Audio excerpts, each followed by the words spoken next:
Hello and welcome back to my channel. My name is Mildly Gothic. Whether you're new here or not, I am in a new environment. So I just finished moving, that's why there was no video last week.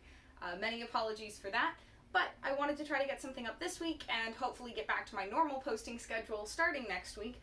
Which, if you don't know, I do artsy content and I usually try to post some kind of a video every other week to give my projects some time for me to work on them and then actually create a worthwhile video worth watching. But with that short notice, I just wanted to put something together cute and simple and easy and show you guys how to do something fun. So this is a project I learned how to do relatively recently, and it's glass etching. If you don't know what it is, glass etching is basically a chemical reaction and it lets you make stuff. It's kind of hard to see. Sometimes you can see it if you put it on black. This is something that I've done with glass etching. One note is you always want to put it on the non-food side. I would not recommend putting the glass etching on the side that's going to have food if you're doing a object that contains or will interact with food. But there's a few tools and things you need, and you can do it at home. First thing is gloves. Please wear gloves. It is a chemical reaction. It is corrosive. You do not want it on your skin. Second is a vinyl stencil. You can either create one yourself or have one created for you, or just purchase one online somewhere. Second is the glass etching product. I use a product called Armor Etch. That is what I've known works really well, and that's just the one that I choose to use. Second, or insert correct number on screen, is some kind of an applicator. I've seen you can use paintbrushes. I just use a popsicle stick. Seems to work just fine for me.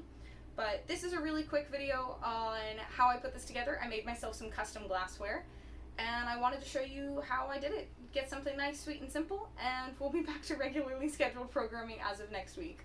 But if you like this kind of content, please go ahead and like the video. Tell YouTube maybe you want to see more of me. Subscribe to my channel if you are so inclined. It would be greatly appreciated. If you hear the tiny footsteps, that is my dog Domino. He's down here looking at me very confused. So, with all of that said, let me get to showing you how I made some glass etching wine glasses. So, many apologies for if the lighting is not quite right. I'm still trying to figure that out in the new setup. But the very first step is, one, obviously acquire the Armor Etch and your glass that you want to etch. And what I'm going to be doing first is cleaning the outside of my glass with a little bit of isopropyl alcohol. You want the surface to be as clean and dry as possible because we want the sticker to stick well and also the etch to take really, really well. So we're going to let that dry, and I'll explain what these stickers are. So these are vinyl stickers, not entirely stencils. These were cut out using basically a super advanced version of a Cricut. I don't actually own this machine. I was graciously given the ability to print out these stickers by, not stickers, stencils, by somebody who I know owns that machine. So these are vinyl stencils. Typically for armor or for glass etching, I would recommend a thicker stencil, but this is the only vinyl we had at the time. So we're gonna go with this and see how it works. The overall process is really stupid simple. Like, I can't state that enough. I have a bunch here, so we're gonna do this in a bunch of phases because my thought is I want to have the big creepy motif, and I've got a few of those. I'm gonna do these on making myself a set of 4, and I'm going to add some roses, but I'm going to do the center one first. So what we're going to do, anytime you do a stencil, the very first thing you want to peel off is the back. So I'm going to peel off the back. I'm going to take my glass, trying not to touch the area that I just spent a nice time cleaning. And here's the really hard part. I actually also lied. I totally forgot to do something. What I'm going to do is cut some slits in the sides of the stencil where it might curve against the glass so that it can curve against the glass. One of the last things we want is to do this, and then it ends up all kinds of wrinkly. So you usually want to do that before you peel the back off, but I'm doing great. So gonna take this, and you may be smart enough to guess what the next step is, and that is place this ever so gently on your glass, doing your best to get it as centered and vertical as possible. So start in the center of your stencil and push outwards. You can already see this one. I may not have cut enough because I think I'm going to get some bubbling down here in the legs. So we'll see. Ooh. See if I can't avoid that slightly. You don't really care about where the blue is. You care about where you see that white is, because that is where the etch is going to go. So that's where we care about this being able to lay as flat as possible. So this bubble, I don't care about that bubble. So you want to get this as smooth as possible. I like to use the back of my thumb, and you can get that really nice and smoothed on there. We do arguably want to get as much of the stencil as pressed down as possible. It is more helpful in the end. I might have a little bit of a hiccup here, but I'll show you how I deal with that. So once you think you've gotten it pretty good and on, which I don't know that I have. Okay, we're going to gently peel away this top part from the blue. There is not really a proper way to do this other than, I would say, pull back and across. Do not pull up and away. You want to pull back and across. And this is the really annoying part, because you have to cut slits in it. This is going to take a minute.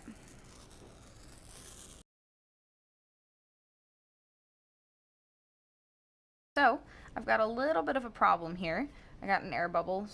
So all you can do if that happens to you is just push it down as much as you can. You see how there's no air bubbles along these lines? Those are nice and good. This might be a little bit of a problem. So now that I have the transfer tape off, I've got another air bubble here, so I'm going to smooth that out with my finger right there. Gonna smooth out the spider butt, try to get that as even as I can. So do what you can. I can't promise that you're gonna get everything, and that's okay. I also apologize if this is really hard to see. So before we get to the very next step, what you want to do, you see how some of these are kind of like up and in there? This is why you can't really do, if you want to do layered designs like I kind of want to do, you can't really do all of them at once. So I'm going to come in here, and everywhere I think there's a cut that might impact, that might get some of that etch on it, I want to put blue painter's tape. I want to make sure that all of them have overlaps and that none of them at all are going to get the etch. This stuff will mar any surface it comes into contact with that's glass. So if you get a dot over here, doesn't matter how quickly you wipe it off, you're going to have a dot. So that's why you want to take some extra care and make sure that you get all of your edges as covered as possible. It's pretty easy. This is a wide design. If this design was any skinnier, I would recommend making a complete border around the outside, but I've done several of these before, so I'm not super concerned. Also, Domino is under the table. Many apologies.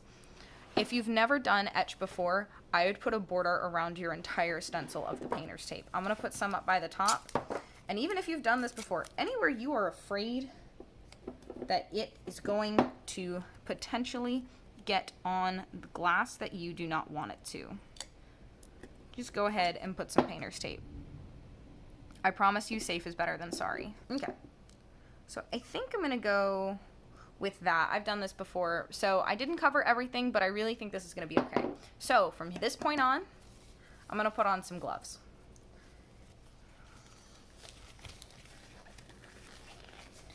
I know you don't see me wearing gloves in a lot of my other videos for things I probably should be. This stuff, though, being corrosive, is not something you want to mess with. This stuff is corrosive, and you don't want to get corrosive stuff on you. So we're going to open it up. And so this stuff, if you've never seen it before, is white and has these little lumps in it. So you're going to take a decent amount, and you're going to spread it super lightly. Do not push it into the stencil, but you want to make sure you cover all areas that have the stencil.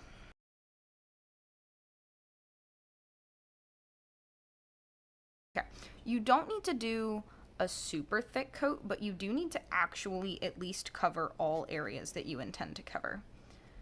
And from this point on, how long you leave it depends on how dark you want it and how much you trust the instructions of the product.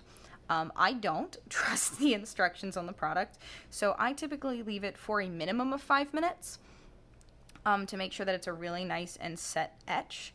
I think the product says leave it about 2 or 3 minutes. I think that leaves it super light. Now, the thing is, it does depend on the kind of glass you're using, and if you don't know what kind of glass you're using, well, then, you know, it's up to your best guess. But absolutely minimum of 3 minutes in order to get any kind of visible result, but I would personally say get closer to 5. So I'm going to leave this here, and I'll show you how to clean it off. There is a technique, in my opinion, to removing the etch from the glass, and that is to start by wiping an amount off with your fingers and rinsing that in small amounts until you have removed most of the large portion of the etch from the surface before just rinsing it directly under the water and using your fingers in a circular motion to remove the rest of the etch from the surface. Sometimes if you get water under the stencil, you can just rip it right off at this point, but that's kind of completely up to you. The great news is now you get to take this off.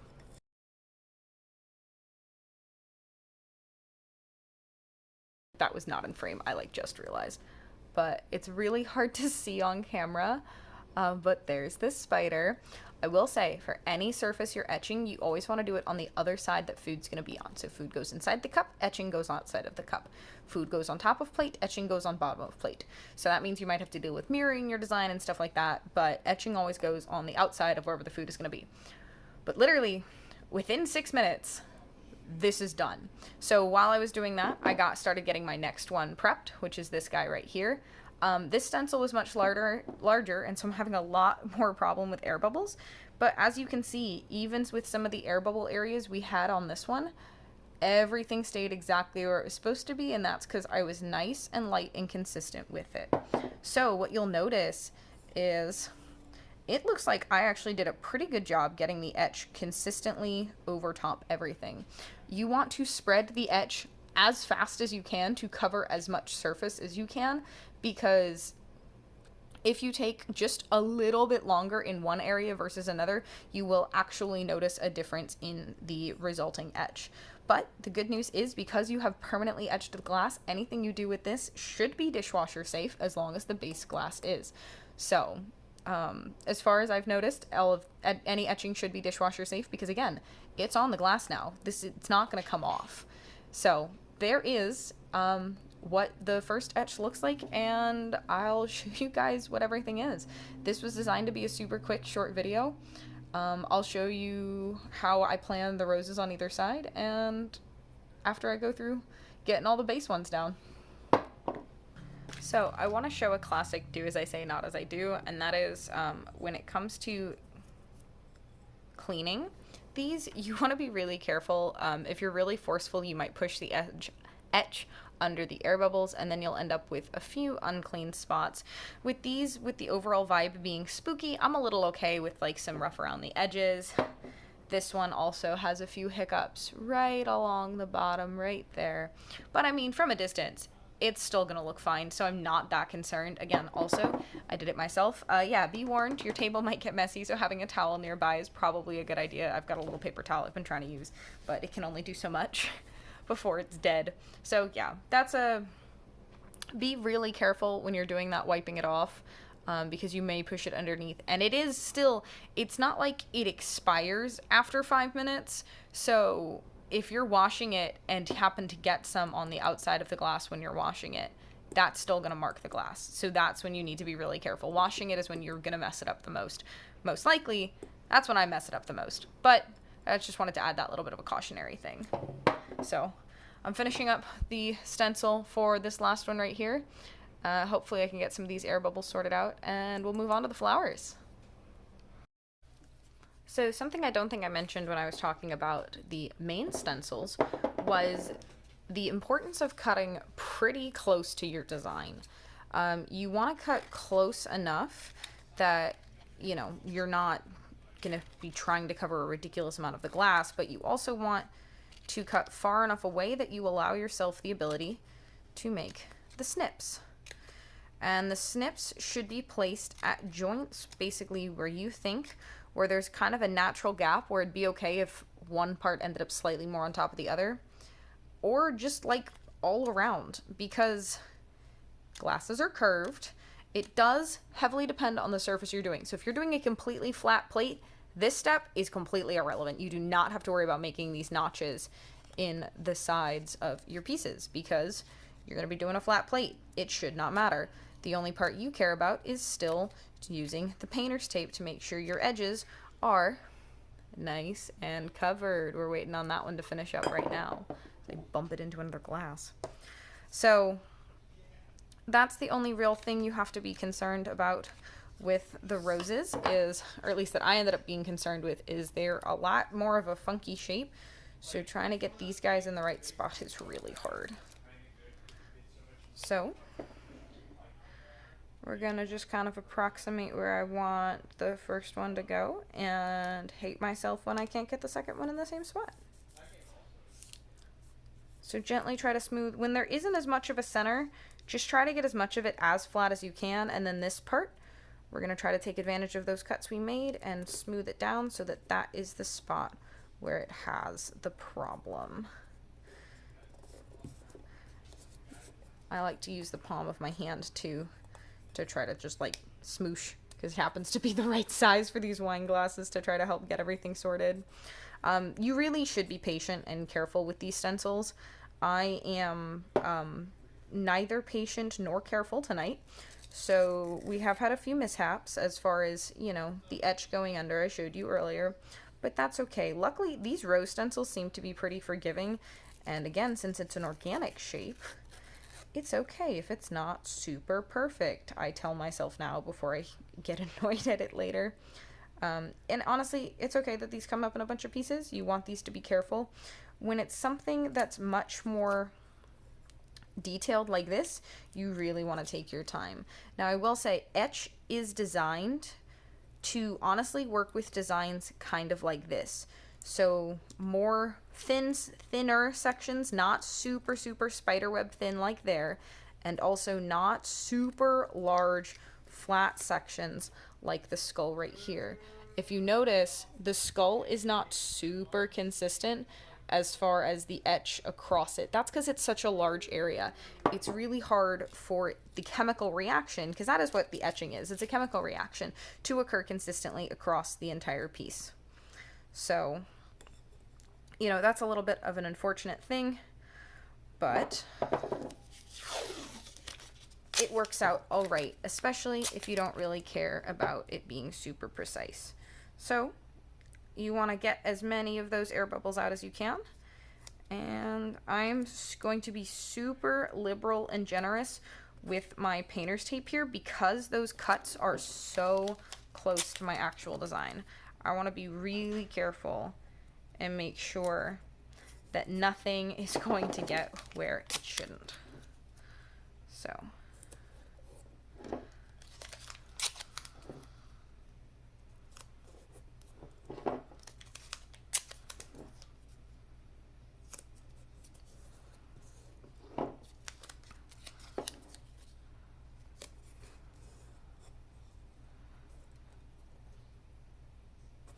And there's a flower all taped up.